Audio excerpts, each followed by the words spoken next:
हाँ भाई, आवाज नहीं है ना? आवाज नहीं। आज इस जीके के लाइव सेशन में हम बात करेंगे महान्यायवादी के बारे में। आज का आपका टॉपिक रहने वाला है महान्यायवादी। हेडिंग डालना महान्यायवादी। महान्यायवादी को कहते हैं अटॉर्नी जनरल, ठीक है ना। अब ध्यान रखना, कुछ ज्यादा इसमें कुछ नहीं है, कुछ महत्वपूर्ण फैक्ट है उनके बारे में बात करेंगे। जो इनके महत्वपूर्ण काम है, कार्य है ना, महान्यायवादी का प्रमुख कार्य क्या है, उनसे प्रश्न पूछे जाते हैं। तो हेडिंग डालना महान्यायवादी, हेडिंग डालना महान्यायवादी, ठीक है ना प्यारे बच्चों।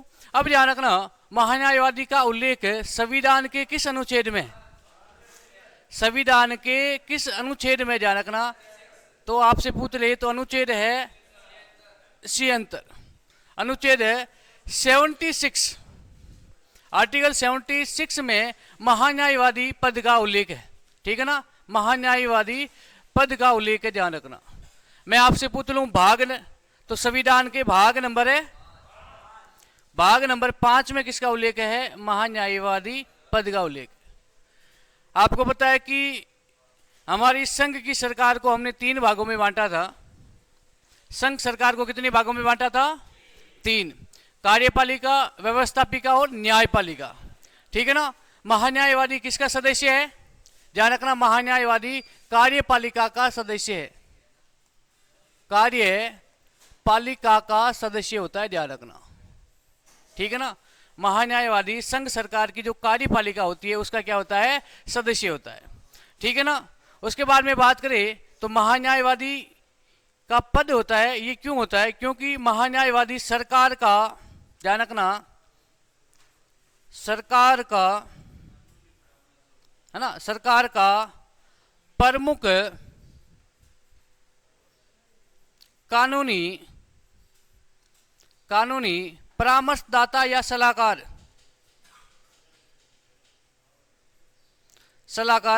होता है। महान्यायवादी कौन होता है? केंद्र सरकार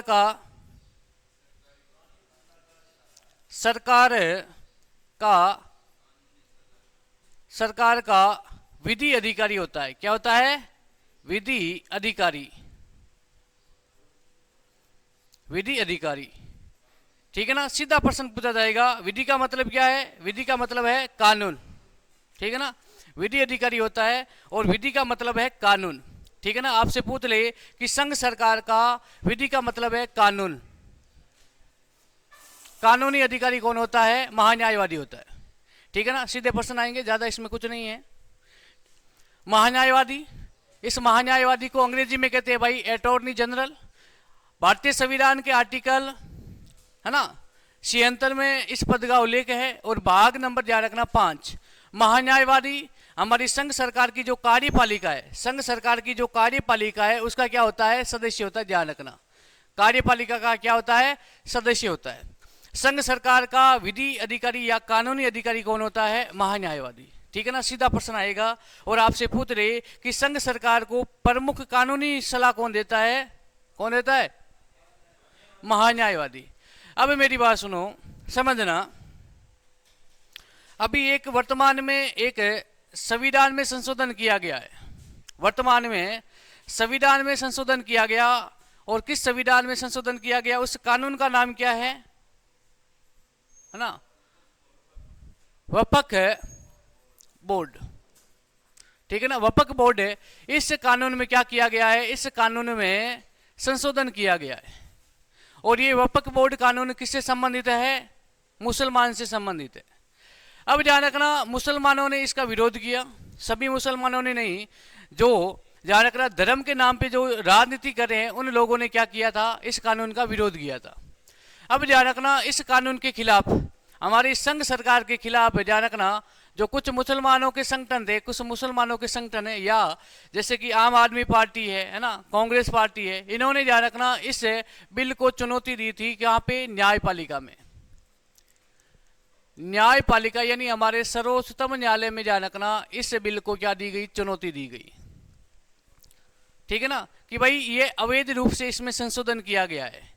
और इस संशोधन से ध्यान रखना, इस बिल के संशोधन में इस्लाम धर्म यानी मुसलमान धर्मों के जो मौलिक अधिकार है उसका क्या हो रहा है, हनन हो रहा है। अब न्यायपालिका ने इस पे जांच की। अब न्यायपालिका ध्यान रखना इसमें जांच कर रही है, और समझना न्यायपालिका यदि ये गलत साबित हो गया तो न्यायपालिका इसको क्या कर सकती है, रद्द भी कर सकती है। ये पावर है न्यायपालिका के पास में। कानून किसने बनाया, हमारी संसद ने बनाया, लेकिन विपक्ष को लगा कि ये कानून सही तरीके से नहीं बना है और इस कानून से किसी के मौलिक अधिकारों का हनन हो रहा है। तो ध्यान रखना, इसलिए ये कहां चला गया, न्यायपालिका में। अब न्यायपालिका में संघ सरकार का प्रतिनिधित्व कौन करेगा, महान्यायवादी। सरकार की तरफ से कानूनी लड़ाई कौन लड़ेगा, महान्यायवादी। वहां पर प्रधानमंत्री नहीं जाता है, गृह मंत्री नहीं जाता है, रक्षा मंत्री नहीं जाता है, अल्पसंख्यक है ना विभाग के मंत्री नहीं जाते हैं, ध्यान रखना। वहां पर सरकार की कानूनी हेल्प कौन करेगा, महान्यायवादी। भाई सरकार को कानून से संबंधित, न्यायपालिका से संबंधित कोई भी जानकारी चाहिए तो ध्यान रखना किससे लेंगे, महान्यायवादी से। महान्यायवादी बता देगा। महान्यायवादी एक सरकारी वकील होता है। क्या होता है, सरकारी वकील होता है, ऐसा समझ लो। और वकील का काम क्या होता है, न्यायपालिका में केस लड़ना होता है, नहीं होता है। तो सरकार का ये क्या है, वकील है ना। तो इसको भाई लिख देना, एक सरकारी वकील है।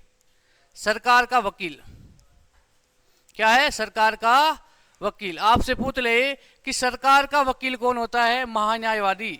और अभी हम बात कर रहे हैं केंद्र सरकार की। किसकी बात कर रहे हैं, केंद्र सरकार की। ठीक है ना, यहां तक कोई प्रॉब्लम नहीं है। आगे बढ़ते हैं। आर्टिकल याद रख लेना, आर्टिकल है 76 76 भाग नंबर 5। और ये ध्यान रखना, महान्यायवादी कार्यपालिका का क्या होता है, एक सदस्य होता है। ठीक है ना। सरकार को, सरकार कौन सी सरकार, भारत में 2 प्रकार की सरकार है, संघ सरकार।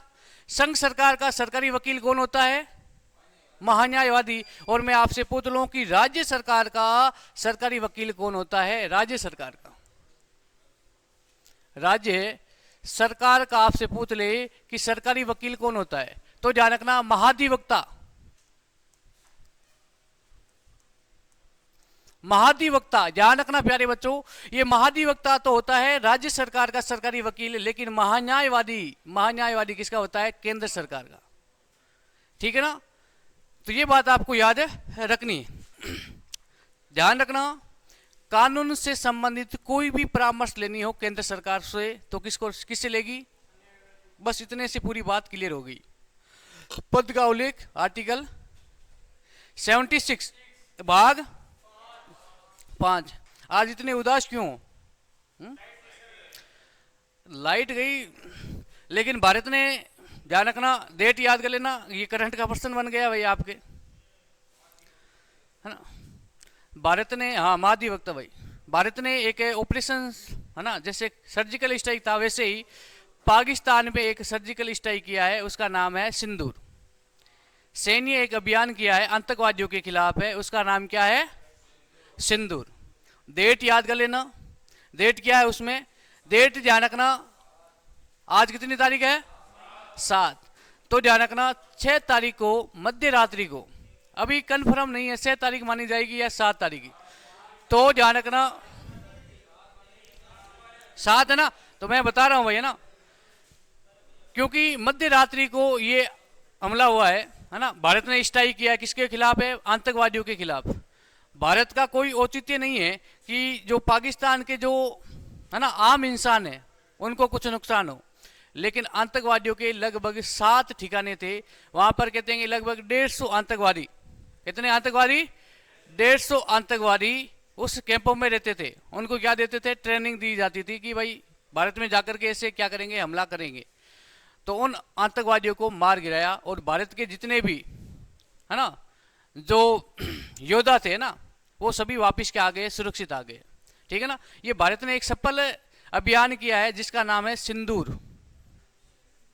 है ना, सिंदूर, है ना। ये ध्यान रखना, ये किस पे किया है, पाकिस्तान पे। ये करंट से संबंधित पर्सन है। एयर स्ट्राइक का पूछा गया या नहीं किया है ना। तो ये ध्यान रखना, सिंदूर ये अभियान किसके खिलाफ किया है, पाकिस्तान के जो आतंकवादी थे उनके खिलाफ किया था। ठीक है ना। तो भाई इतना उदास तो पाकिस्तान भी नहीं है, इसलिए पूछ रहा हूँ आप उदास क्यों। अब ध्यान रखना, नियुक्ति,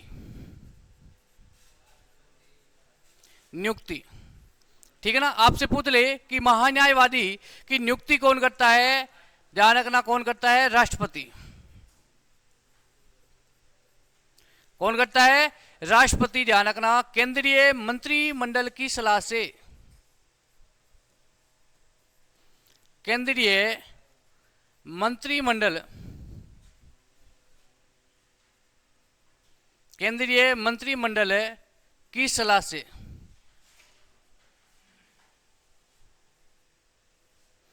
सलाह से महान्यायवादी की नियुक्ति कौन करता है, राष्ट्रपति। सीधा प्रश्न पूछा जाएगा कि महान्यायवादी की नियुक्ति कौन करता है, राष्ट्रपति। दूसरी बात ध्यान रखना, महान्यायवादी की क्या की जाती है, नियुक्ति की जाती है। ध्यान रखना, महान्यायवादी का निर्वाचन नहीं होता है, ठीक है ना। भाई सर्वोच्चतम न्यायालय का जो एक अनुभवी वकील है, जिसके पास में भाई कानून या कोई सर्वोच्चतम न्यायालय का कोई न्यायाधीश रह चुका हो, या अन्य जैसे हाई कोर्ट है उसका कोई न्यायाधीश रह चुका हो, उसके पास में कानून का वो क्या है, बहुत बड़ा ज्ञाता है, तो ऐसे व्यक्ति को क्या करते हैं, राष्ट्रपति महान्यायवादी के रूप में नियुक्त करते। ध्यान रखना। अब मैं आपसे पूछ लूं, ये तो हो गई है नियुक्ति। अब आपसे पूछ ले त्याग पत्र किसको देता है, ध्यान रखना, तो नेक्स्ट लिख देना त्याग पत्र, त्याग पत्र, ठीक है ना, त्याग पत्र। त्याग पत्र किसको देता है, राष्ट्रपति को। किसको देता है, राष्ट्रपति को क्या देता है, त्याग पत्र। कौन, महान्यायवादी, ठीक है ना। अब आपसे पूछ ले कार्यकाल, सीधे सीधे प्रश्न आएंगे। कार्यकाल, तो कार्यकाल ध्यान रखना, कार्यकाल है राष्ट्रपति के पश्चात पर्यंत। Very good. कार्यकाल, कार्यकाल में लिख देना राष्ट्रपति के पश्चात पर्यंत।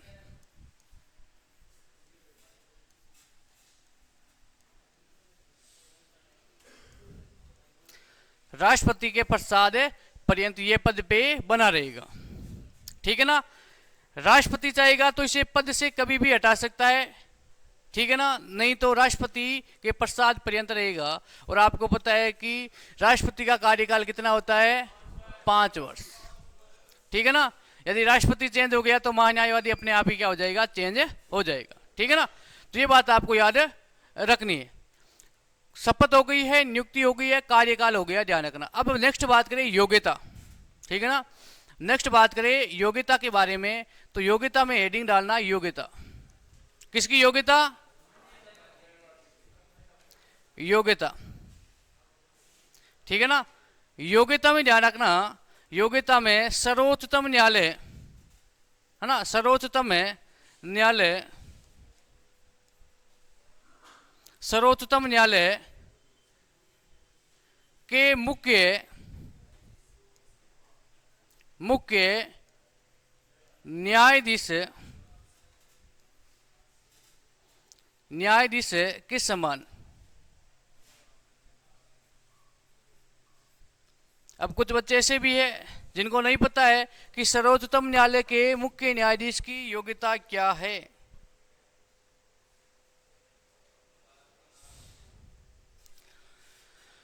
ना। अब ये भी पता होना चाहिए आपको।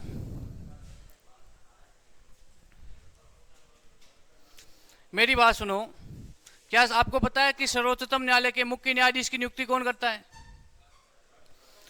मैं आपसे प्रश्न पूछ लेता हूं कि सर्वोच्चतम न्यायालय के मुख्य न्यायाधीश की नियुक्ति कौन करता है। अरे राष्ट्रपति में हमने पढ़ा है ना प्रमुख नियुक्तियां, उसमें ये नहीं लिखा है क्या, आपने लिखा ना, तो कौन करता है, राष्ट्रपति करता है, ध्यान रखना। अब आगे बात करेंगे इसके योग्यता के बारे में। योग्यता मैं बता देता हूं, देखो ये तो सामान्य योग्यता है कि भारत का नागरिक होना चाहिए, पागल दिवालिया नहीं होना चाहिए, ठीक है ना, पागल दिवालिया नहीं होना चाहिए। और ध्यान रखना सबसे महत्वपूर्ण योग्यता क्या है, सबसे महत्वपूर्ण योग्यता है कि ध्यान रखना इनके पास में 10 वर्षों का वकालत का अनुभव होना चाहिए। 10 वर्षों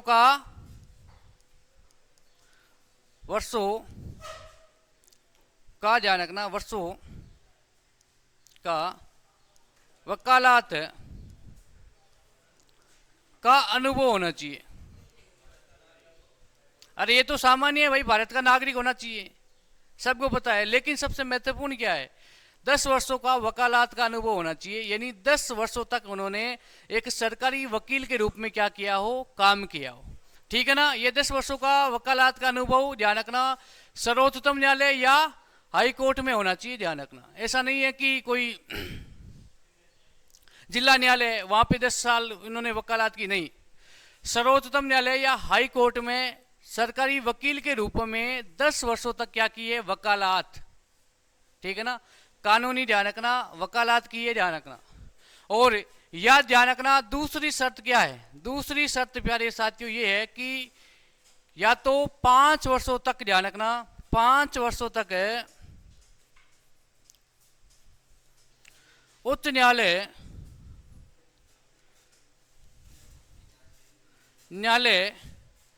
के मुख्य न्यायाधीश के रूप में, न्यायाधीश के रूप में पद पे रहे हो, पद पर रहे हो। ठीक है ना। ये दो ध्यान रखना योग्यता होनी अनिवार्य है। ठीक है, न्यूनतम आयु का कोई प्रावधान नहीं है। अधिकतम आयु कितनी नहीं होनी चाहिए, 65 वर्ष से अधिक नहीं होनी चाहिए। ठीक है ना, अधिक नहीं होनी चाहिए, ये ध्यान रखना। ये बात करें हम सर्वोच्चतम न्यायालय के मुख्य न्यायाधीश के बारे में। ठीक है ना। अब मैंने बात ध्यान रखना, इतनी बात याद कर लेना कि सर्वोच्चतम न्यायालय के मुख्य न्यायाधीश के समान क्या होना चाहिए, योग्यता होनी चाहिए। ठीक है ना। त्याग पत्र हो गया, नियुक्ति हो गई है, कार्यकाल हो गया है। और प्यारे साथियों ध्यान रखना, इनका सबसे महत्वपूर्ण कार्य क्या है, महत्वपूर्ण है कार्य क्या है, ध्यान रखना, आपसे पूछ ले तो ध्यान रखना सबसे महत्वपूर्ण कार्य है कि ये संसद के किसी भी सदन में जो कार्रवाई चल रही है उसमें भाग ले सकते हैं। प्रश्न यहां से पूछा जाएगा, ध्यान रखना। प्रश्न अभी तक जो महान्यायवादी से प्रश्न पूछे गए हैं, एक तो प्रश्न पूछा गया है कि नियुक्ति कौन करता है, शपथ कौन दिलाता है, त्याग पत्र किसको देता है, राष्ट्रपति। लेकिन ध्यान रखना सर्वाधिक बार प्रश्न क्या पूछा गया है महान्यायवादी से कि ऐसा कौन सा कार्य है, पालिका का सदस्य है जो संसद के दोनों सदनों की कार्यवाही में भाग ले सकता है, बोल सकता है, अपने विचार है ना सदन के सामने रख सकता है, लेकिन मतदान नहीं कर सकता है। तो कौन है, महान्यायवादी। इस लाइन को याद कर लेना, यहां से प्रश्न आएगा। आर्टिकल 88 है ना, अनुच्छेद भाई याद रहे तो अच्छी बात है, नहीं रहे तो उससे भी अच्छी बात है, लेकिन काम याद कर लेना। ठीक है ना। कार्य क्या है, अनुच्छेद 88, अनुच्छेद 88 के तहत महान्यायवादी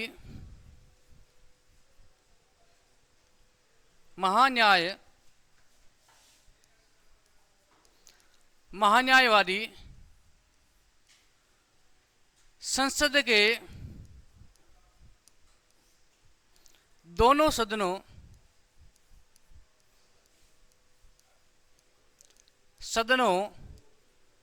सदनों की बैठक में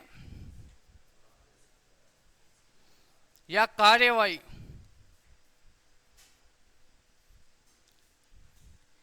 में भाग ले सकता है,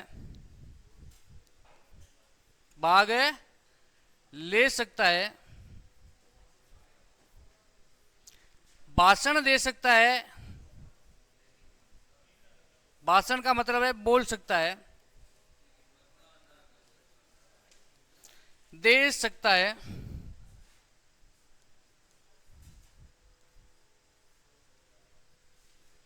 लेकिन ध्यान रखना, यहां से याद रखना, लेकिन मतदान नहीं कर सकता, मतदान नहीं कर सकता।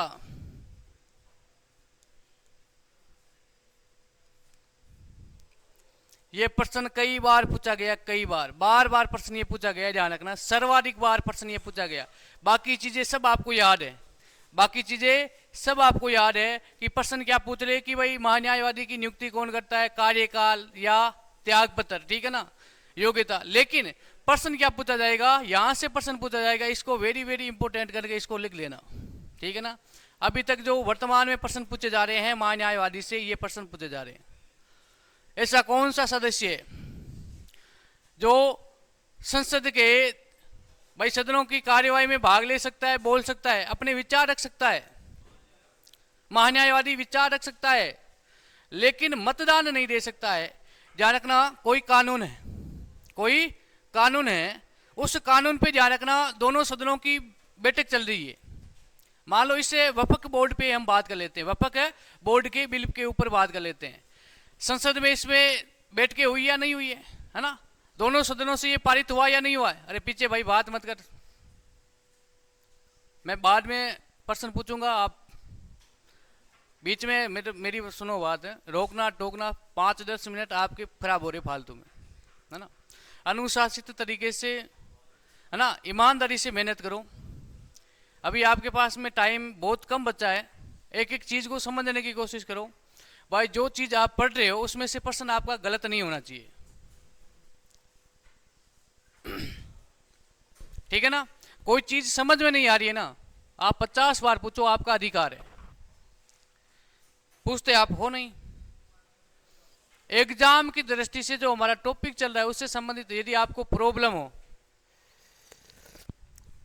तो आप पूछ सकते हो, है ना। आलतू फालतू मत पूछना कि सर आज वहां पे शादी है, ऐसा है वैसा ना, ऐसा नहीं है, ठीक है ना। काम की चीज है, रियल बात बता रहा हूं, मैं आपका साथ दे रहा हूं, आप मुझे मेरे साथ दे देना, ठीक है। दोनों साथ में चलेंगे, मंजिल तक पहुंचेंगे, गारंटी के साथ में कह रहा हूं। और बच्चे जो रेगुलर क्लासेस ले रहे हैं ऑफलाइन, है ना, सभी बच्चों का रिटर्न पास की गारंटी ले रहा हूं, ठीक है ना। सभी बच्चों की रिटर्न पास हो जाएगा, देख लेना।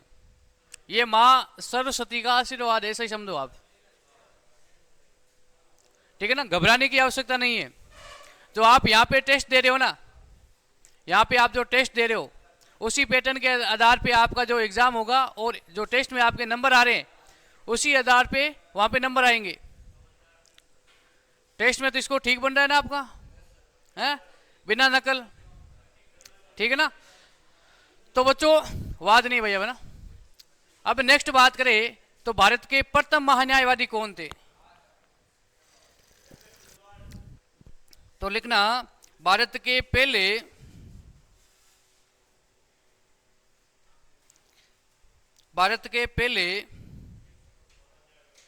महान्यायवादी MC शीतलवाड़,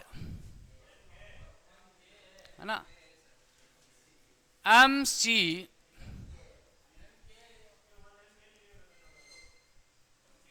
शीतलवाड़, ठीक है ना, ठीक है ना, MC शीतलवाड़, है ना। मैंने ये लिख दिया ना, और यदि आपने के लिखा तो करेक्शन कर लो, ठीक है ना। MC शीतलवाड़। अरे मेरी बात सुनो, चाहे M के लिखो और M D लिखो और M P लिखो, शीतलवाड़ जी क्या है, भारत के प्रथम महान्यायवादी हैं, प्रथम महान्यायवादी, ठीक है ना। प्रथम महान्यायवादी आपसे पूछ ले कौन है, शीतलवाड़ जी, ठीक है ना, शीतलवाड़। चाहे MD लगा दो आगे ना, MP लगा दो, चाहे आपका मर्जी है तो लगाओ मत। शीतलवाड़ जी क्या है, भारत के पहले महान्यायवादी है, ठीक है ना, ये बात याद कर लेना। उसके बाद में वर्तमान में ध्यान रखना 16 नंबर हुए ना, 16वें भारत के वर्तमान में या 16वें महान्यायवादी कौन है, R Venkat Ramani.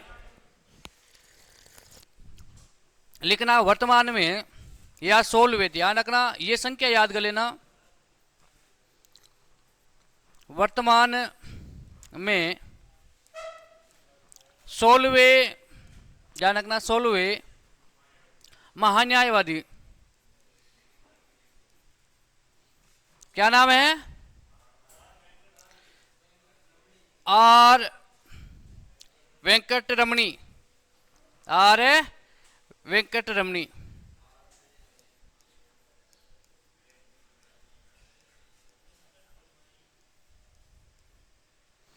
Are vacant रमणी, ठीक है ना, ये याद कर लो बस, ज्यादा इसमें कुछ नहीं है।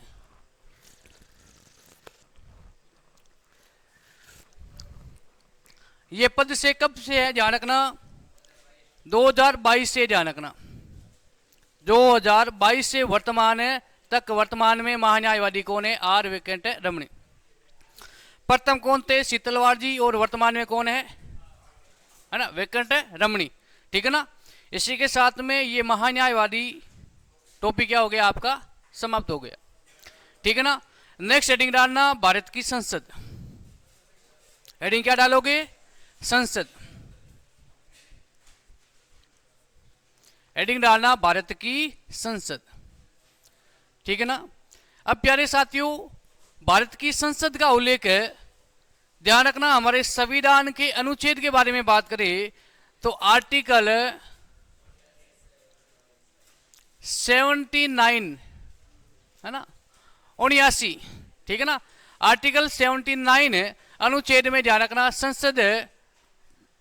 संसद का उल्लेख है, किसका उल्लेख है, संसद का उल्लेख है, संविधान के अनुच्छेद 79 में भारतीय संसद का उल्लेख है, ठीक है ना। ध्यान रखना कुछ बातें मैं लिख देता हूं, इनके प्रमुख संसद का काम क्या है, संविधान में संशोधन करना, संविधान में संशोधन करना, संविधान में संशोधन करना। सीधा प्रश्न आएगा कि संविधान में संशोधन कौन करती है, संविधान में संशोधन कौन करती है, भारत की संसद करती है, ठीक है ना। अब आपसे पूछ ले कि संसद का उल्लेख संविधान के भाग किसमें है, तो भाग नंबर है कौन सा याद रखोगे, 5, भाग नंबर 5 में इसका प्रावधान है, ठीक है ना। संघ सरकार का ही भाग है यार, है ना। हमने बात की ना संघ सरकार के बारे में, एक बार वापस बता देता हूं, संघ सरकार या संघीय सरकार या केंद्र सरकार, इसको हमने 3 भागों में बांटा था, कितने भागों में, 3, एक तो कार्यपालिका, और एक थी व्यवस्थापिका, और एक थी न्यायपालिका, ठीक है ना, इसको 3 भागों में बांटा था, ठीक है ना। कार्यपालिका के बारे में हम पूरी बात कर चुके हैं, राष्ट्रपति के बारे में, उपराष्ट्रपति के बारे में, प्रधानमंत्री, मंत्रिपरिषद के बारे में हम बात कर चुके हैं, महान्यायवादी के बारे में भी हम बात कर चुके हैं, तो कार्यपालिका क्या हो गई आपकी, पूरी हो गई।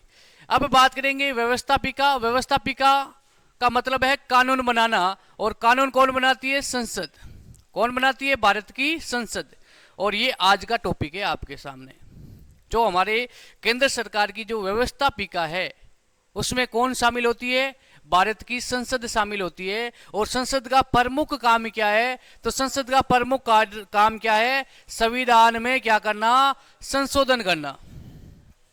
ध्यान रखना संविधान में नए कानून जोड़ना, ये भी काम है, संविधान में नए कानून जोड़ना। संविधान में नए कानून कौन जोड़ती है, भारत की संसद जोड़ती है, ठीक है ना। संविधान में संशोधन कौन करती है, हमारी संसद करती है, ध्यान रखना। संविधान में बदलाव कौन करती है, मौलिक अधिकारों में बदलाव कर सकती है क्या संसद, यस, ठीक है ना। आपसे पूछ ले कि मौलिक अधिकारों में बदलाव कौन कर सकती है, भारत की संसद कर सकती है, ध्यान रखना। क्या प्रस्तावनाओं में हमारी संसद संशोधन कर सकती है क्या, प्रस्तावना में भी हमारी संसद क्या कर सकती है, संशोधन कर सकती है, ध्यान रखना, ठीक है। अब मेरी बात सुनो, संसद का निर्माण, ठीक है ना, संसद का निर्माण आपसे पूछ ले तो निर्माण में याद क्या रखोगे, निर्माण, निर्माण, निर्माण में ध्यान रखना राष्ट्रपति, यह प्रश्न पूछा गया कई बार, राष्ट्रपति, राज्यसभा व लोकसभा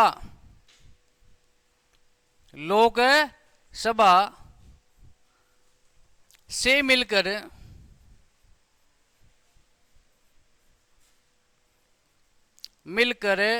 संसद का निर्माण होता है, संसद का निर्माण होता है।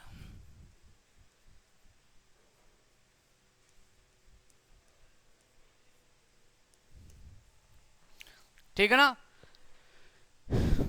अब आपसे पूछ ले कि संसद के अंग कितने हैं या भाग, तो ध्यान रखना संसद के कितने भाग हैं, 3 भाग है। एक तो राष्ट्रपति है, एक राज्यसभा है और एक लोकसभा है। ये संसद के क्या है, 3 भाग है। ठीक है ना। संसद के अंग या भाग। नेक्स्ट लिखना संसद के अंग या भाग। भाग कितने हैं, 3 है। ठीक है ना। कितने अंग है, 3 अंग। ध्यान रखना तीनों अंगों के नाम लिख देना कि भाई ये शरीर है। एक तो है राष्ट्रपति,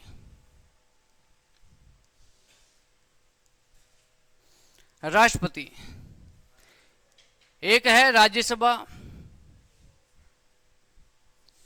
और एक क्या है, लोकसभा।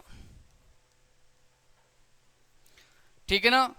अब मेरी बात सुनो, हमारी संसद का उल्लेख संविधान के किस आर्टिकल में है, 79 में। ठीक है ना। अब जो ये संसद के अंग है, आपसे पूछ ले राष्ट्रपति का उल्लेख आर्टिकल 52 में, राज्यसभा का बच्चों इसमें 1 प्लस कर दो, है ना। 1 प्लस कर दो तो कितने हो जाएंगे, 80। अनुच्छेद 80 में किसका उल्लेख है, राज्यसभा का। अब इसमें बात करो तो 1 और प्लस कर दो तो 81 में 81 में किसका उल्लेख है, संविधान के अनुच्छेद में, तो लोकसभा का। ठीक है ना। संसद के अंग या भाग कितने हैं, 3। ध्यान रखना इनको याद कर लेना, इनको याद कर लेना। सीधे प्रश्न आएंगे, गलत नहीं होने चाहिए। क्या नहीं होने चाहिए, गलत है नहीं होने चाहिए। अब ठीक है ना, अंग कितने हैं, 3।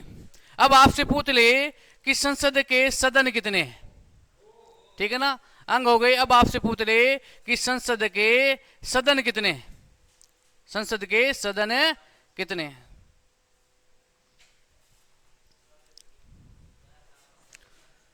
सदन नहीं दिख दे रहा है,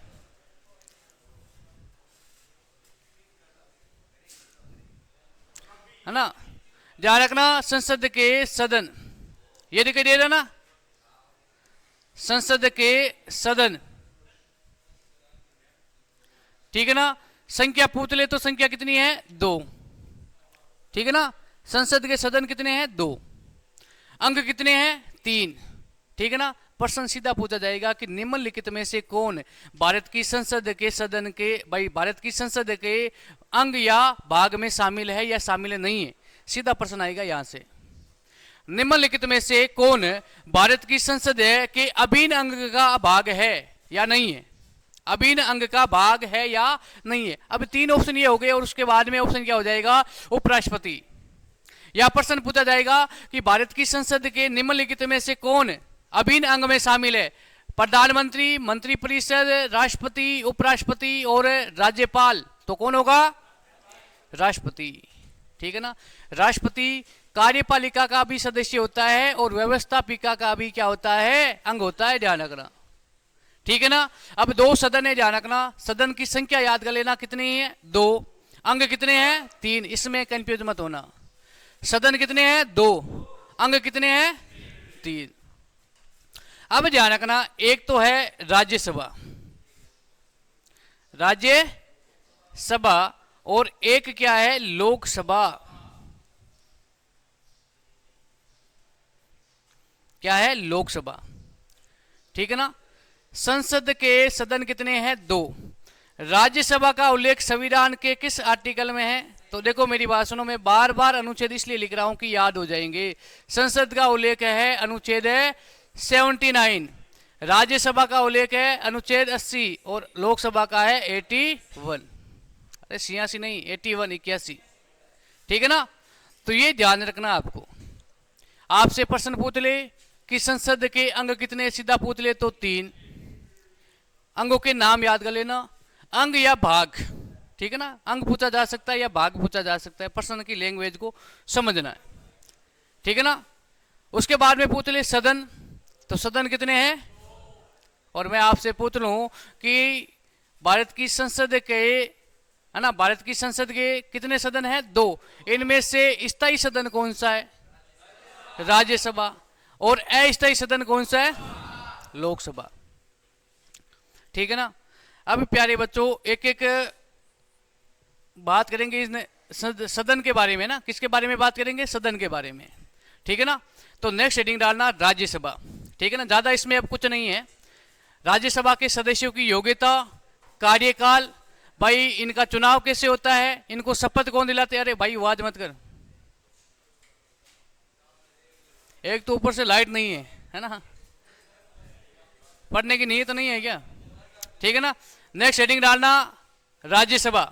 भाई राज्यसभा को क्यों पढ़ रहे हैं? क्योंकि राज्यसभा किसका अंग है, किसका सदन है? संसद का। तो नेक्स्ट हेडिंग डालना राज्यसभा।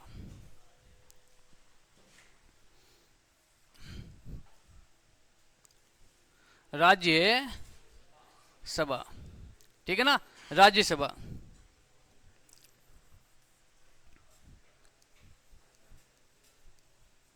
राज्य सभा। एक एक चीज के बारे में बात करेंगे, एक एक पॉइंट के बारे में बात करेंगे, एक एक चीज को समझेंगे। अभी तक जो आपने पढ़ा है सभी चीजें समझ में आ रही है ना? है? अभी हमने पहले थोड़ी देर पहले बात की थी महान्यायवादी के बारे में, है ना। महान्यायवादी के बारे में भाई जब आप नोट्स बना लेते हो ना, नोट्स बना करके पढ़ते हो ना, जैसे कि हमने 20 या 25 मिनट की क्लास में महान्यायवादी के बारे में पढ़ा है। कितनी? लगभग आपने 20 या 30 मिनट खर्च कर दिए, इस पे कर दिए ना। लेकिन आप रिवीजन करोगे तो आपको 2 या 3 मिनट लगेंगे। रियल बता रहा हूं ना भाई। महान्यायवादी में हमने 20-25 मिनट की क्लास में उसके बारे में बात की, लेकिन आप रिवीजन करोगे, नोट्स आपके पास में, तो 2 मिनट लगेंगे या 3 मिनट। जैसे इसमें मैं वापिस बता रहा हूं ना, महान्यायवादी जिसका अंग्रेजी में से क्या कहते हैं? Attorney general. ठीक है। संविधान के किस अनुच्छेद में पद का उल्लेख है? अनुच्छेद 76 भाग 5। महान्यायवादी कार्यपालिका का क्या है? सदस्य। महान्यायवादी एक सरकारी वकील होता है, या केंद्र सरकार को कानून से संबंधित कोई भी विधि जानकारी लेनी हो तो किससे लेगा? महान्यायवादी से। ठीक है ना। उसके बाद में महान्यायवादी की नियुक्ति कौन करता है? राष्ट्रपति। कार्यकाल राष्ट्रपति के प्रसाद पर्यंत। ठीक है ना। उसके बाद में बात करें त्यागपत्र राष्ट्रपति को। और प्रमुख काम क्या है? प्रमुख काम यही है कि कानूनी सलाह देना। किसको? केंद्र सरकार को। ठीक है ना। और दूसरा काम क्या है कि भाई ये आर्टिकल 88 में ये प्रावधान किया गया कि महान्यायवादी संसद के किसी भी सदन, संसद के किसी भी सदन, संसद के कितने सदन है? अरे 3 कैसे हो गया? 2, लोकसभा और राज्यसभा। आर्टिकल 88 में ये प्रावधान है कि महान्यायवादी संसद के किसी सदन में बोल सकता है, अपने विचार व्यक्त कर सकता है, विचार रख सकता है, भाषण दे सकता है, लेकिन मतदान नहीं दे सकता। ठीक है ना। प्रथम महान्यायवादी कौन थे? शीतलवाड़ जी। और वर्तमान में कौन है? आर वेंकटरमण। 5 मिनट लगे हैं, देख लो। ठीक है ना। तो इसीलिए नोट्स बनाने जरूरी है। आप किताब से पढ़ोगे तो भी आपको 20-25 मिनट लगेंगे, लेकिन यदि आप नोट से पढ़ोगे तो आप जो आधे घंटे का टॉपिक है उसको 5 मिनट में पूरा कर सकते हो। ठीक है ना। अब मेरी बात सुनो। भारत की संसद, संसद का उल्लेख आर्टिकल 79 संविधान के भाग कौन से में है? 5 में। संसद का काम ही क्या है? संविधान में संशोधन करना, नए कानून को जोड़ना। ठीक है ना। आपसे पूछ ले कि संसद के अंग कितने हैं? 3 अंगों के नाम राष्ट्रपति, लोकसभा और राज्यसभा। संसद के सदन कितने हैं? लोकसभा और राज्यसभा। और अब हेडिंग डाल देना राज्यसभा। ठीक है ना। राज्यसभा। ठीक है ना। अब राज्यसभा में ध्यान रखना, राज्यसभा में ज्यादा आपको कुछ याद रखने की आवश्यकता नहीं है। ठीक है ना। राज्यसभा की संरचना के बारे में आपको याद रखना है। ठीक है ना। राज्यसभा के संरचना के बारे में याद रखोगे। आपसे पूछ ले कि राज्यसभा की संरचना का उल्लेख संविधान के किस आर्टिकल में है? संरचना। तो ध्यान रखना संरचना का उल्लेख है आपके अनुच्छेद ध्यान रखना 80। ठीक है ना। 3 अनुच्छेद क्रम से याद रख लेना। अनुच्छेद 79 में किसका उल्लेख है? संसद का। 80 में किसका है? और 81 में किसका है? ध्यान रखना, ये हमारी संसद है, ध्यान रखना, ज्यादा इसमें कुछ नहीं है, ठीक है ना। 79, 80 और 81, ठीक है ना। तो बच्चों ध्यान रखना, संरचना पूछ ले आपसे कि राज्यसभा की संरचना किस आर्टिकल में है, तो आर्टिकल है 80। भाग पूछ ले तो संविधान के भाग के बारे में, तो ध्यान रखना भाग नंबर 5, इसमें है भाग नंबर है 5, ठीक है ना। अब आपसे पूछ ले कि राज्यसभा में अधिकतम सदस्यों की संख्या, अधिकतम सदस्यों की संख्या कितनी हो सकती है, तो ध्यान रखना अधिकतम सदस्यों की संख्या, अधिकतम है सदस्यों की संख्या, सदस्यों की संख्या, तो संख्या कितनी हो सकती है? 250, ध्यान रखना, सीधे आंकड़े आपको याद रखने। और वर्तमान में कितने हैं, है ना, वर्तमान में है 245, ठीक है ना। और आपसे पूछ ले कि वर्तमान में कितने हैं, ठीक है ना, वर्तमान में राज्यसभा में कुल कितने सदस्य हैं, है ना। वर्तमान में ध्यान रखना में राज्यसभा में ध्यान रखना, राज्यसभा में सदस्यों की संख्या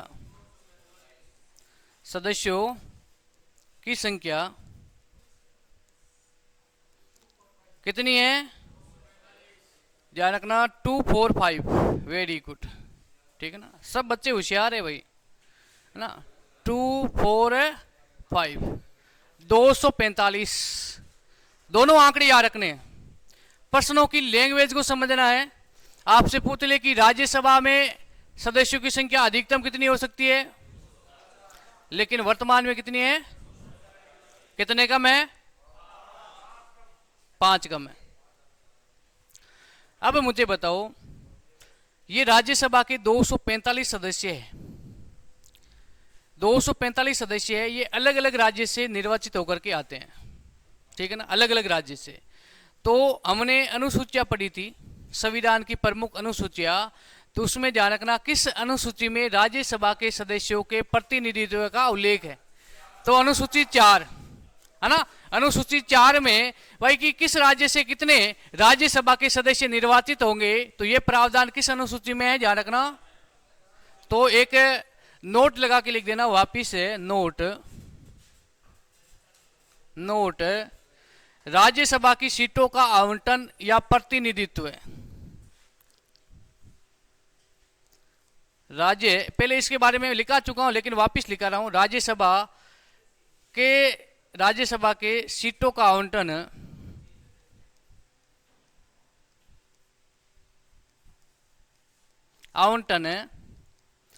अनुसूची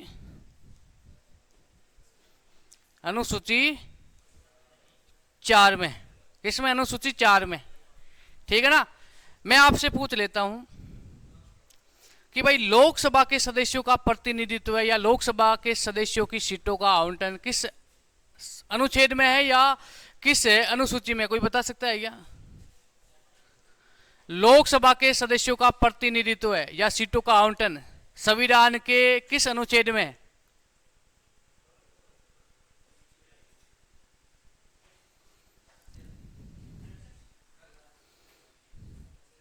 ध्यान रखना, लोकसभा के सदस्यों का प्रतिनिधित्व है संविधान के किसी भी आर्टिकल में नहीं है, ठीक है ना। और न ही अनुसूची में, एक 1951 का एक अधिनियम है, ठीक है ना, 1951 का अधिनियम है, उस अधिनियम में यह प्रावधान किया गया है।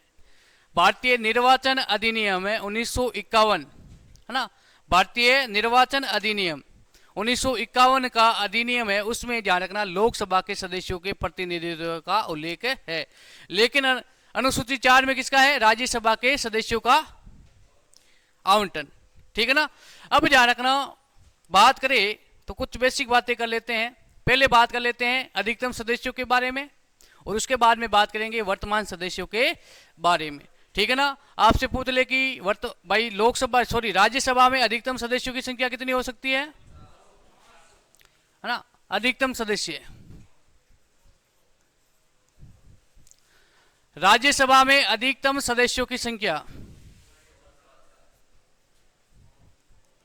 सदस्यों की संख्या कितनी हो सकती है? अरे कितनी? 250। अब ध्यान रखना ये 250 सदस्य है।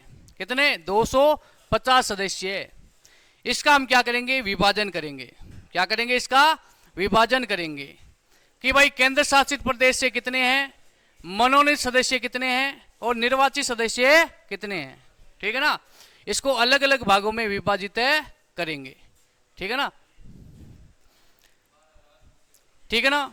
अब मेरी बात सुनो, आपसे पूछ ले कि जो ये 250 है, 250 में से ध्यान रखना प्यारे बच्चों, आपसे पूछ ले मनोनीत सदस्य कितने हैं? मनोनीत, तो मनोनीत सदस्य कितने हैं? 12।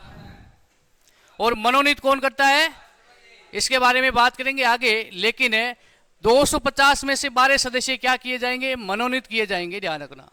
अब ये प्रश्न भी पूछा जा सकता है कि राज्यसभा में मनोनीत सदस्य कितने हैं? 12।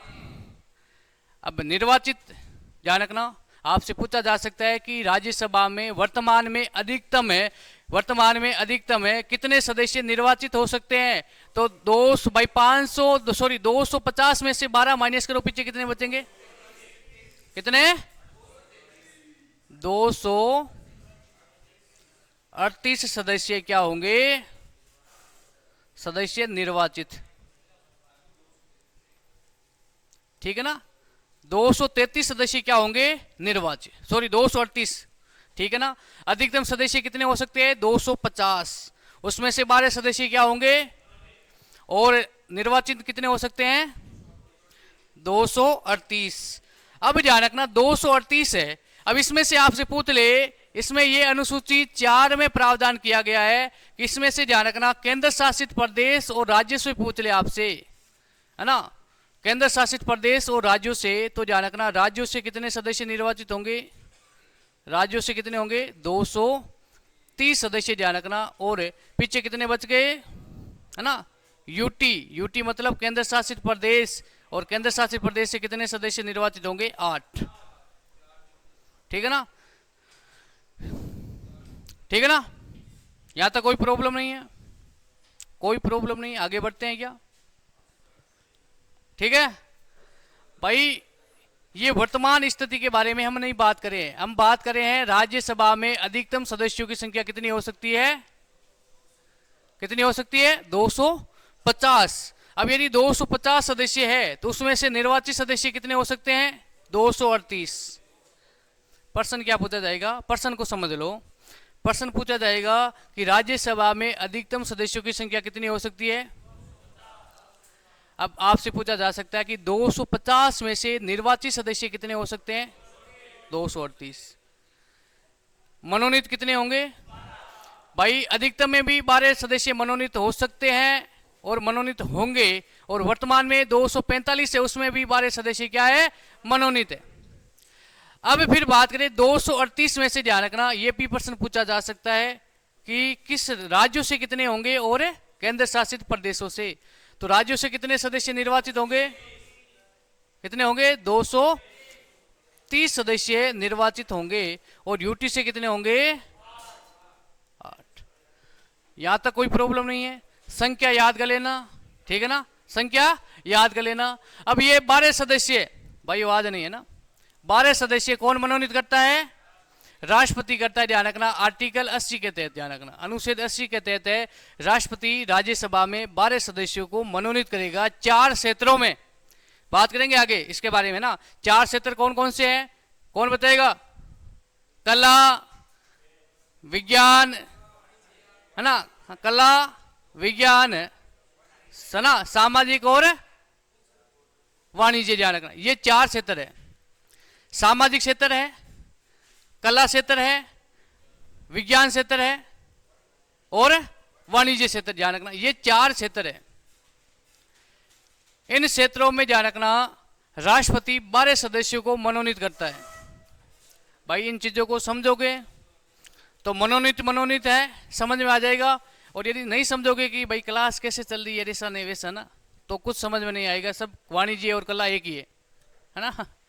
ठीक है, तो आज इस क्लास को यहीं करते हैं समाप्त। कल की क्लास में राज्यसभा के जो वर्तमान सदस्य उनके बारे में बात करेंगे। सर्वाधिक सदस्य किस राज्य से निर्वाचित होते हैं, राज्यसभा के सदस्यों की योग्यता के बारे में, है ना, निर्वाचन किस आधार पर किया जाता है उसके बारे में, और मनोनीत सदस्यों के बारे में। आज के लिए इतना ही। जय हिंद, जय भारत।